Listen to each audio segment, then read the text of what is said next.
So I'm David Popp, and I'm going to talk a little bit about policies to promote innovation on low carbon technologies. So the motivation for this is that meeting increasingly ambitious climate policy goals, such as having a net zero emissions by 2050, is going to require replacing vast amounts of fossil fuel energy with alternative carbon-free sources. Innovation is needed to reduce the cost of these technologies, develop new breakthrough technologies, and to develop complementary technologies such as grid management, energy storage, that help integrate these intermittent renewables into transmission grids. So in this talk, I'm going to highlight key lessons from the research on policy and innovation, focusing on the role of both the private and public sector in innovation. So when we think of clean energy innovation, one of the issues for policymakers is that there's two market failures, or reasons that the market left on its own is not going to produce the right level of innovation. One is the idea of environmental externalities. Right, so the issue here is that pollution created in the production or the use of a product is not typically included in the price of a product. Right, so that means that neither consumers nor firms have incentive to reduce pollution on their own. This also means it's going to limit the market for technologies that reduce emissions because the demand for these is going to be lower. So the policies that address these are environmental policies that try to increase demand. So we call demand pull policies, by trying to give incentives for consumers to use more green products. It's also a second market failure though. So even if we deal with environmental policy correctly, knowledge in general is a public good. Innovation that leads to knowledge spillovers. So additional innovations or even copies of the current innovation that benefit the public as a whole, but not the original inventor. At the idea that inventors stand on the shoulders of giants and build upon what was done before them. So this is addressed throughout the economy by science and technology policy. We might call technology push policy. And this could be general. So intellectual property such as patent rights protect innovation, both green and non-green, but it might also be technology specific, such as subsidies for renewable energy R&D. So in principle, the two externalities could be addressed separately. We can imagine using science policy to address knowledge market failures across all sectors of the economy and use carbon pricing to get the prices right, to make sure we incorporate those environmental damage. And there's lots of evidence that having policies that incentivize environmental demand do matter. So what this graph here shows is the share of innovations in countries that are related to climate-friendly inventions. And the key focus here is in the late 1990s. So this compares the USA and Australia, who did not ratify the Kyoto Protocol, to the other Annex I countries such as Europe and Japan that did ratify the Kyoto Protocol. And what we see is this convergence, right? That in this period where the Kyoto Protocol was first signed and people were ratifying, the surge in innovation for clean technologies in those countries, but not in the US or Australia. However, it turns out that this isn't enough. Broad-based policies, such as a carbon tax or so on, let the market pick the winners. They decide what's the best technologies to use. And if we do that,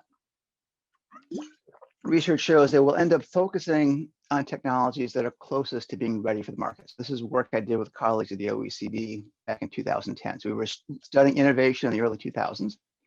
And in this paper, we show that countries that had renewable energy mandates, a certain share of electricity needs to be generated by renewable energy, would focus on wind innovation. Because at the time, wind was the cheapest technology, it was the closest to being ready for the market. We only saw innovation in solar technology in countries, which at the time was very expensive, in countries such as Germany that guarantee a high price for solar. So Germany's feed-in tariffs are the best known example of this. So what does this suggest for policy? So one is that we could combine broad-based policies with targeted subsidies for technologies that are furthest from the market. That's going to be most effective if we target other market failures, and I'll talk about those next. And there's also a role for government R&D to support longer-term research needs, such as the example of solar being far from the market. So which technologies should policy target? So in general, targeted policies should focus on technologies that are going to be underserved by broad-based policies.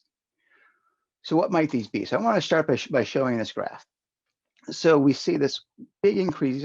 These are patents related to various energy technologies, big increase in patenting in the early mid decades, around 2010, right? For solar, for wind, for building energy efficiencies for lots of different technologies. But what's also important is that there's been this drop off over the last few years. And we don't really have a good explanation for this yet. So people are studying this now, but we think of some of the possible explanations. Right? One might be that energy prices have fallen, and so that decreases demand. So in the US, fracking for natural gas has reduced the price of natural gas and reduced the price of electricity. But the decline of patenting is worldwide. The energy prices are not falling worldwide. Regulations might also be a little weaker than we expected. Right? So the EU cap and trade was started around this time, but after the Great Recession, the price of these permits dropped dramatically. In the US, after Obama was elected, there was expectation of national climate policy. There was a cap and trade legislation that was proposed in the House, but it never actually was passed. It's also possible innovation's been successful.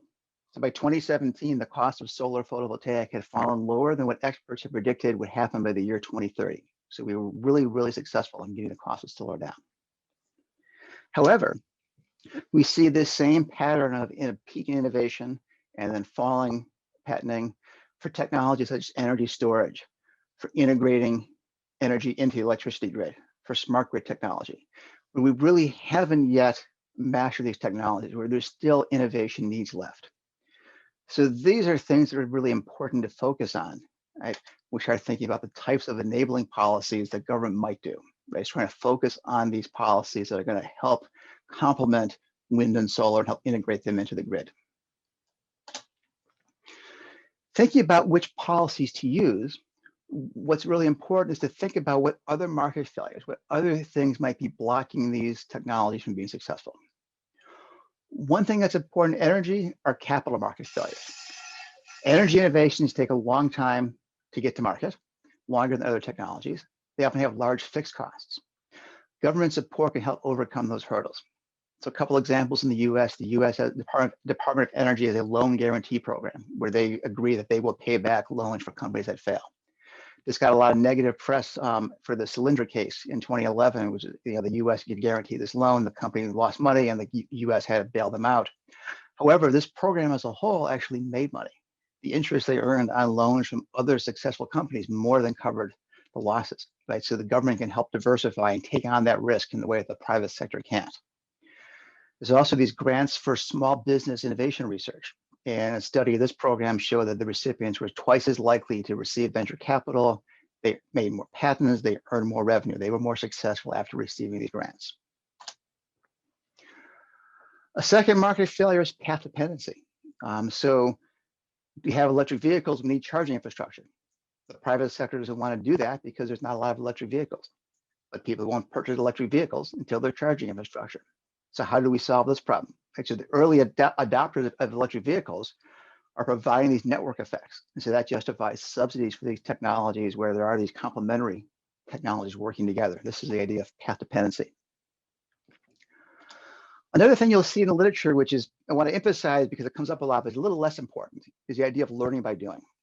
So this is often used to argue for additional deployment policies such as tax credits, that the early adopters will help get the cost down and make the technology better for everyone.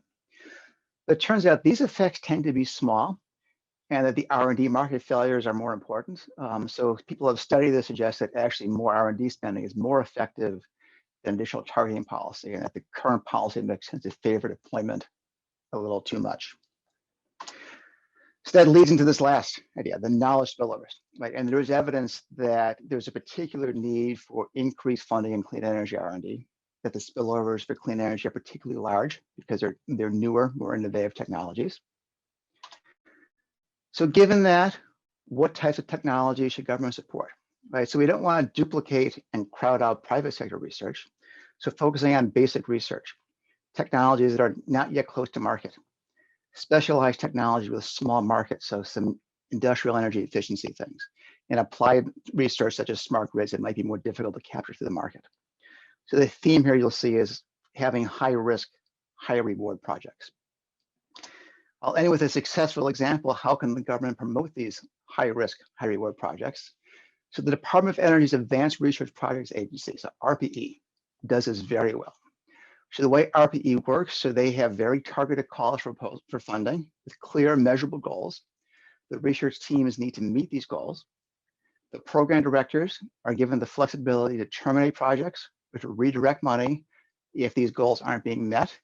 So this takes the decision to end funding out of the hands of politicians, makes it easier to support these high risk, high reward projects.